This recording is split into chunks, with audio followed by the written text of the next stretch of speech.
4ஆம் அதிகாரம். அப்பொழுது இயேசு பிசாசினால் சோதிக்கப்படுவதற்கு ஆவியானவராலே வனாந்திரத்திற்கு கொண்டு போகப்பட்டார். அவர் இரவும் பகலும் 40 நாள் உபவாசமாயிருந்த பின்பு அவருக்கு பசி உண்டாயிற்று.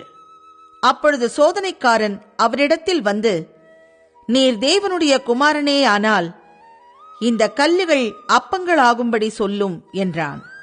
அவர் பிரதியுத்தரமாய், மனுஷன் அப்பத்தினாலே மாத்திரமல்ல, தேவனுடைய வாயிலிருந்து புறப்படுகிற ஒவ்வொரு வார்த்தையினாலும் பிழைப்பான் என்று எழுதியிருக்கிறதே என்றார். அப்பொழுது பிசாசு அவரை பரிசுத்த நகரத்திற்கு கொண்டு போய் தேவாலயத்து உப்பரிகையின் மேல் அவரை நிறுத்தி, நீர் தேவனுடைய குமாரனே ஆனால் தாழக் குதியும், ஏனெனில் தம்முடைய தூதர்களுக்கு உம்மை குறித்து கட்டளையிடுவார். உமது பாதம் கல்லில் இடராத படிக்கு அவர்கள் உம்மை கைகளில் ஏந்திக் கொண்டு போவார்கள் என்பதாய் எழுதியிருக்கிறது என்று சொன்னான். அதற்கு இயேசு, உன் தேவனாகிய கர்த்தரை பரீட்சை பாராது இருப்பாயாக என்றும் எழுதியிருக்கிறதே என்றார். மறுபடியும் பிசாசு அவரை மிகவும் உயர்ந்த மலையின் மேல் கொண்டு போய் உலகத்தின் சகல ராஜ்யங்களையும் அவைகளின் மகிமையையும் அவருக்கு காண்பித்து, நீர் சாஷ்டாங்கமாய் விழுந்து என்னை பணிந்து கொண்டால் இவைகளையெல்லாம் உமக்கு தருவேன் என்று சொன்னான். அப்பொழுது இயேசு, அப்பாலே போ சாத்தானே, உன் தேவனாகிய கர்த்தரை பணிந்து கொண்டு அவர் ஒருவருக்கே ஆராதனை செய்வாயாக என்று எழுதியிருக்கிறதே என்றார்.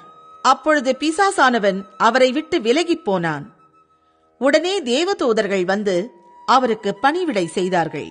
யோவான் காவலில் வைக்கப்பட்டான் என்று இயேசு கேள்விப்பட்டு கலிலேயாவுக்கு போய் நாசரேத்தை விட்டு செபுலோன் நப்தலி என்னும் நாடுகளின் எல்லைகளில் இருக்கும் கடற்கரைக்கு அருகான கப்பர் நகூமிலே வந்து வாசம் பண்ணினார்.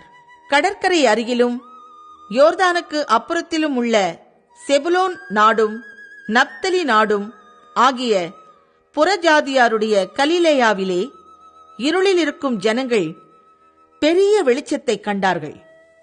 மரண இருளின் திசைகளில் இருக்கிறவர்களுக்கு வெளிச்சம் உதித்தது என்று ஏசாயா தீர்க்கதரிசியினால் உரைக்கப்பட்டது நிறைவேறும்படி இப்படி நடந்தது.